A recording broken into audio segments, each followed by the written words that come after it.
Baik, Assalamualaikum warahmatullahi wabarakatuh. Waalaikumsalam warahmatullahi Warahmatullahi wabarakatuh. Baiklah teman-teman, perkenalkan kami dari kelompok saya sendiri Lastri Handayani dengan rekan saya Yosina Udila dengan NIM 1923-1101. Pada kesempatan kali ini kami membahas materi tentang yaitu transformasi Galileo dan kegagalan hipotesis ether. Baiklah, materi yang pertama akan saya jelaskan sendiri. Boleh dilanjut sih PPT-nya.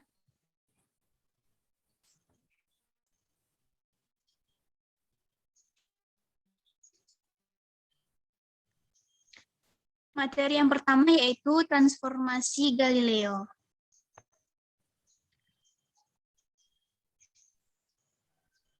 Bentar.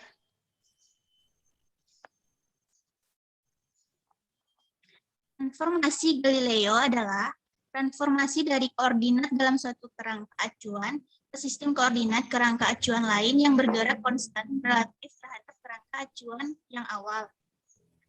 Nah, di dalam teori relativitas khusus, transformasi Galileo berlaku untuk kecepatan yang relatif rendah, jauh lebih lambat dibanding kecepatan cahaya. Sedangkan untuk kecepatan yang tinggi, diperlukan transformasi Lorentz.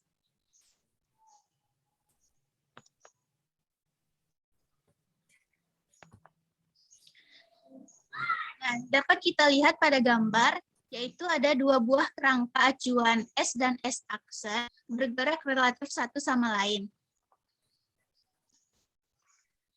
Nah, maka koordinat-koordinat dalam arah X dihubungkan oleh persamaan VT ditambah dengan X aksen, maka sama dengan X, atau X aksen sama dengan X dikurang VT.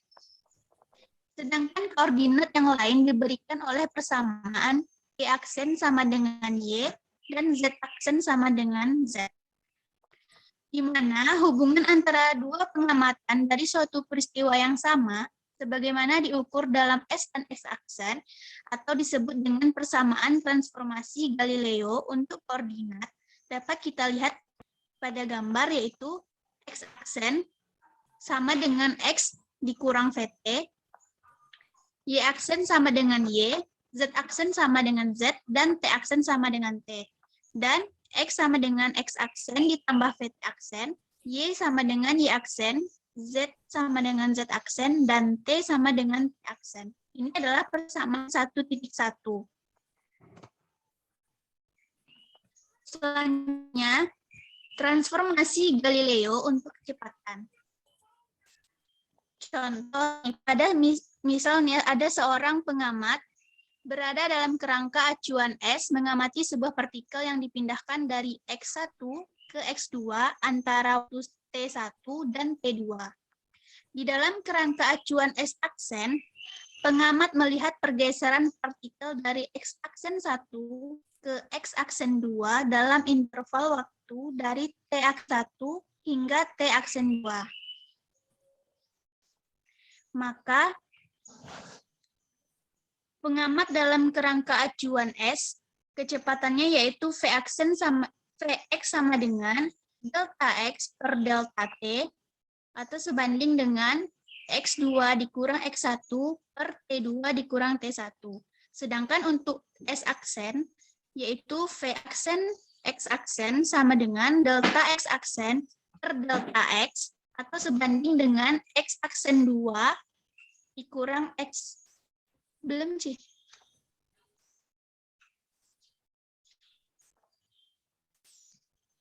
Kembali, Ci.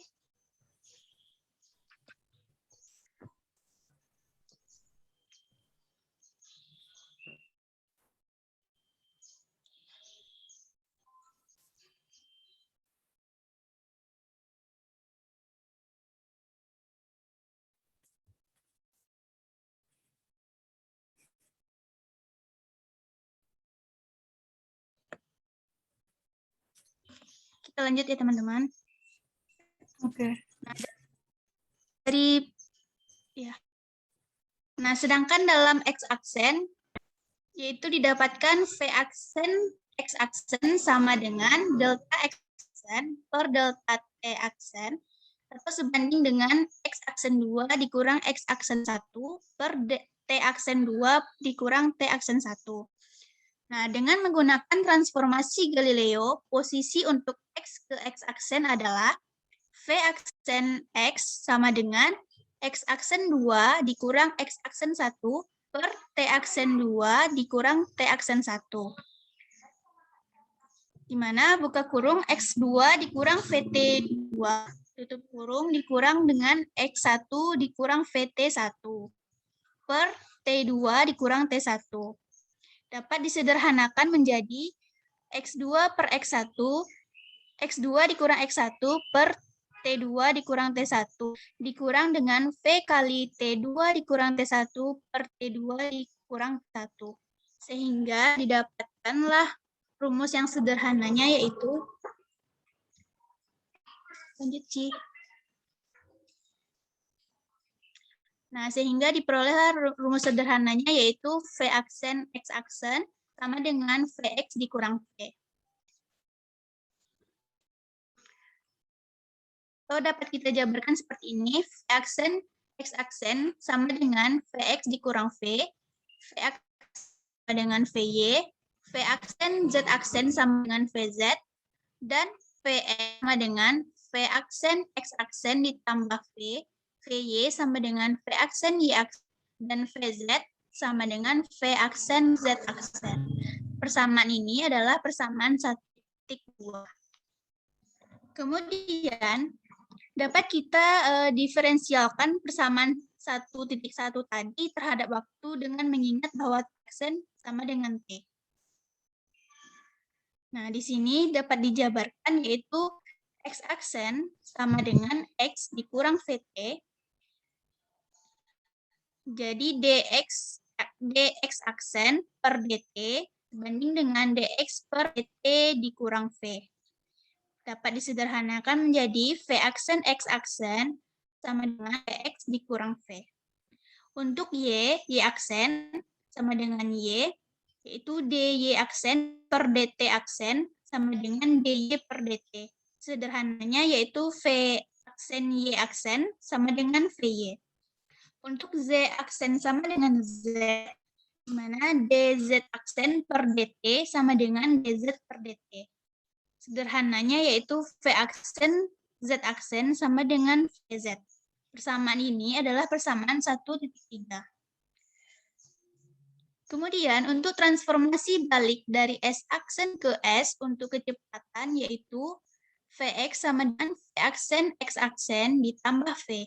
Untuk Vy sama dengan V aksen Y aksen. Dan untuk Vz itu Vz sama dengan V aksen Z aksen. Persamaan ini adalah persamaan 1,4.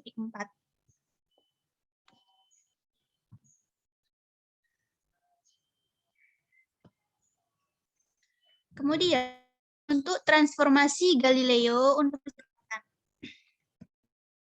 Kecepatan dalam kerangka acuan S kita memiliki yaitu AS sama dengan delta Vx per delta T sama dengan Vx2 dikurang Vx per T2 dikurang T1. Sedangkan dalam kerangka S aksen, A aksen X aksen sama dengan delta V aksen X aksen per delta T sebanding dengan V aksen X aksen 2 dikurang V aksen 1 per T aksen 2 dikurang T aksen 1. Nah, untuk percepatan dengan transformasi Galileo, maka diperoleh rumus yaitu A aksen sama dengan V aksen X aksen 2 dikurang V aksen X aksen 1 per T aksen 2 dikurang T aksen 1. Dapat kita jabarkan yaitu menjadi buka kurung X aksen 2 dikurang V, tutup kurung, dikurang V aksen 1 dikurang V per T2 dikurang 1. Sederhananya yaitu V aksen 2 dikurang Vx2 dikurang Vx1 per T2 dikurang T1 sama dengan AX. Sehingga diperoleh A aksen X aksen sama dengan AX, A aksen Y aksen sama dengan AY, dan A aksen Z aksen sama dengan AZ. Persamaan ini adalah persamaan 1.5.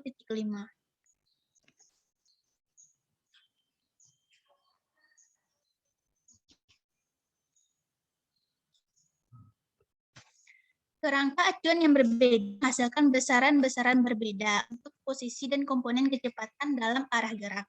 Nah, besaran-besaran lain, posisi dan komponen kecepatan yang tegak lurus dengan arah gerak sama seperti komponen percepatan dan memiliki besar yang identik, di mana besaran-besaran tersebut yang tidak berubah disebut dengan invarian terhadap transformasi tersebut. Hukum-hukum mekanika klasik yang memenuhi relativitas klasik atau Galileo adalah dirumuskan dalam ungkapan kecepatan dapat dibuktikan dalam semua kerangka acuan yang bergerak dengan kecepatan tetap terhadap yang lain, bila dapat dibuktikan dalam salah satu kerangka acuan.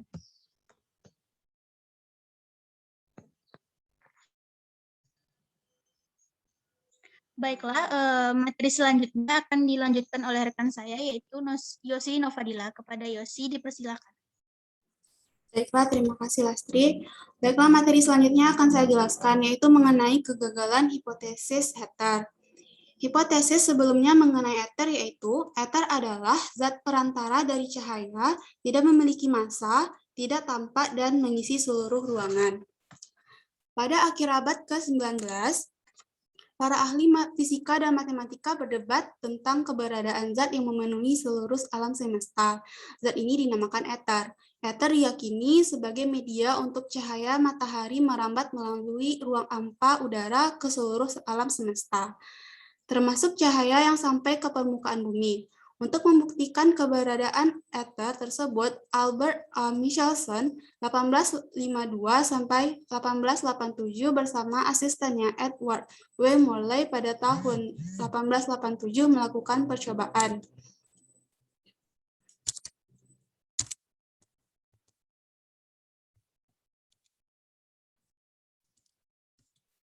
Yang mana percobaan ini menggunakan alat yang disebut dengan alat interferometer. Susunannya bisa dilihat pada gambar.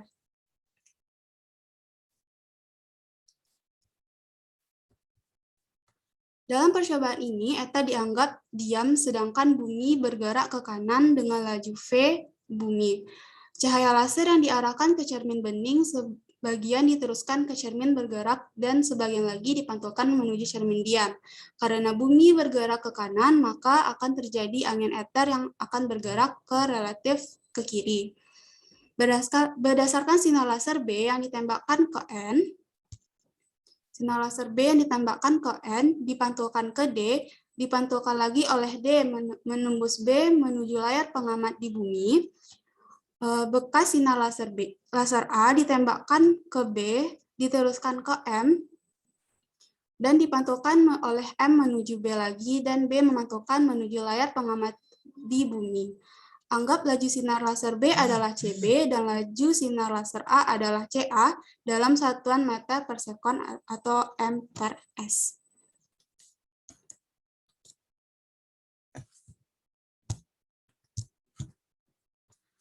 Apabila ether memang ada, maka waktu tempuh sinar laser B atau TB akan lebih singkat daripada waktu tempuh sinar laser A atau TA. Laju sinar laser B atau CB akan lebih besar daripada laju sinar laser A atau CA. Arah gerakan sinar laser B tegak lurus terhadap arah gerakan aliran ether sehingga waktu tempuh dan lajunya tidak dipengaruhi oleh ether. Sinar laser A arah geraknya searah dengan dan berlawanan dengan arah aliran ether. Juga kedudukan cermin M dapat digeser mendekati atau menjauhi cermin B, sehingga akan menghasilkan waktu TA dan laju CA yang berbeda. Keberadaan ether akan ditentukan layar pengamat dan perbedaan waktu tempuh sinar laser A, dan B akan menghasilkan pola interferensi tertentu pada layar pengamat. Tetapi layar pengamat tidak menunjukkan adanya pola interferensi tertentu. Walaupun cermin digeser menjauhi dan mendekati cermin B, layar pengamat tidak menunjukkan pada pola interferensi seperti yang diharapkan. Hasil pola tidak memperlihatkan adanya pola interferensi pada layar pengamat. Ini menunjukkan bahwa waktu tempuh sinar laser B sama dengan sinar laser A, atau TB sama dengan TA. Juga berarti bahwa laju sinar B sama dengan laju sinar A atau CB sama dengan CA. Jadi dapat disimpulkan bahwa zat yang dinamakan ether tidak ada dan laju cahaya sama besar untuk berbagai titik acuan. Dari percobaan Michelson dan Morley, diketahui bahwa besar laju cahaya ialah 186.350 mil per detik atau 299,900509 km per detik. Untuk memudahkan perhitungan, dapat menggunakan pembulatan laju cahaya yaitu C sama dengan 3 dikali 10 pangkat 8 meter per sekon. Besarnya laju cahaya ini sama besarnya dengan laju gelombang elektromagnetik. Hal ini menunjukkan bahwa cahaya merupakan gelombang elektromagnetik.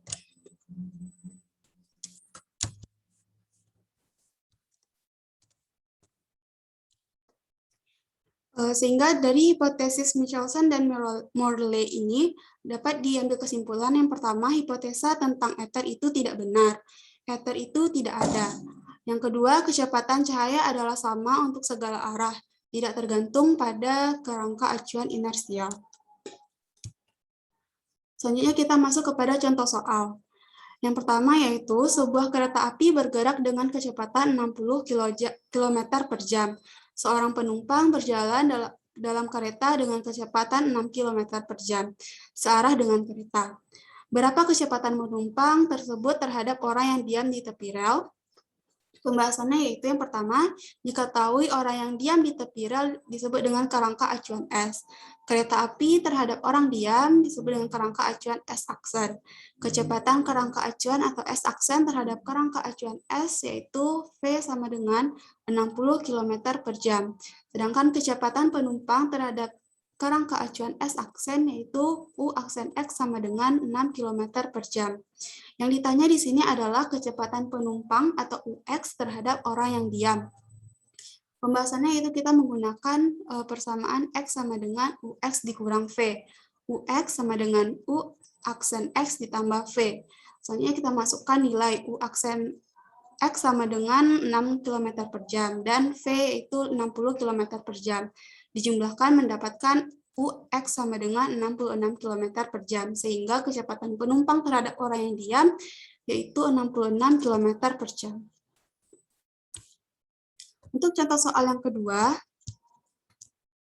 seorang penumpang kereta yang sedang berjalan dengan kecepatan 20 meter per sekon melintasi seorang pria yang sedang berdiri di peron stasiun pada T aksen sama dengan T sama dengan 0. 10 detik setelah kereta tersebut melewatinya, pria di peron melihat seekor burung yang terbang dengan arah yang sama ke sepanjang lintasan kereta tersebut yang telah pergi sejauh 400 meter. Seperti apakah koordinat burung tersebut dipandang dari sisi penumpang kereta?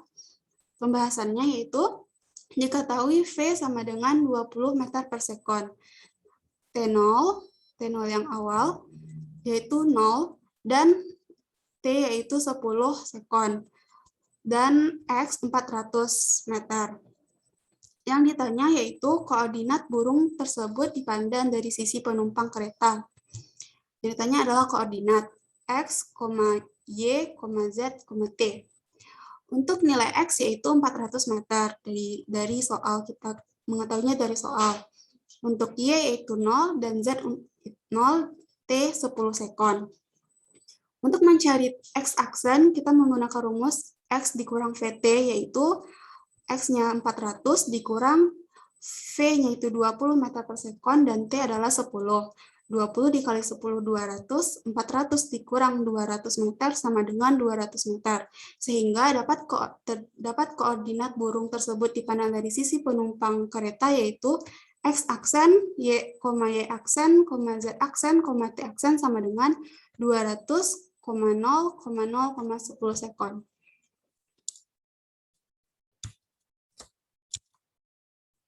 Sekian materi dari saya kembalikan ke moderator.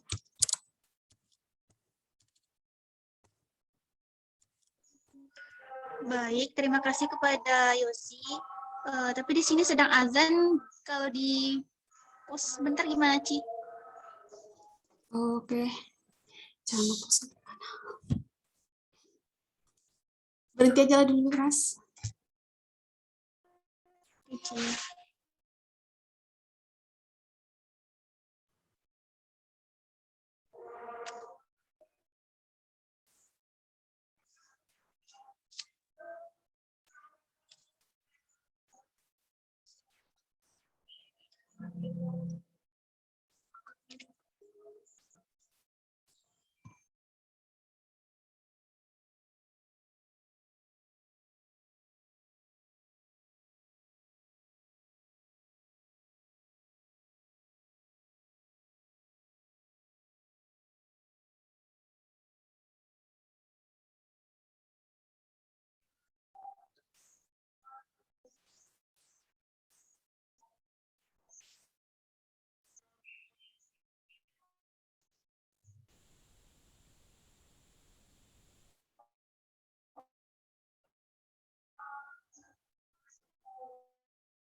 Baiklah teman-teman, kita masuk ke sesi kritik dan saran.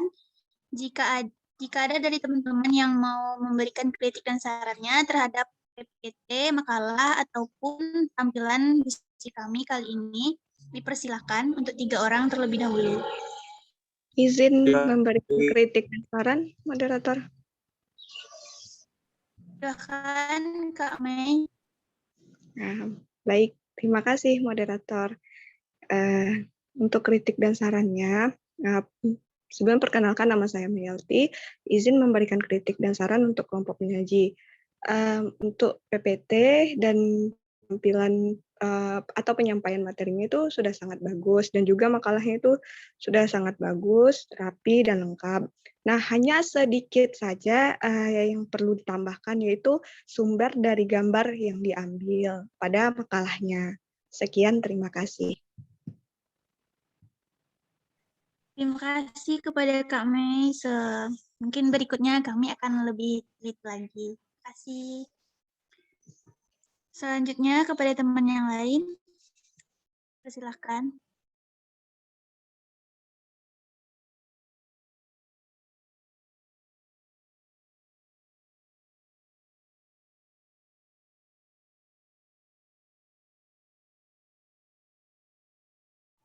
Kepada teman-teman yang mau memberi kritik dan sarannya, persilakan.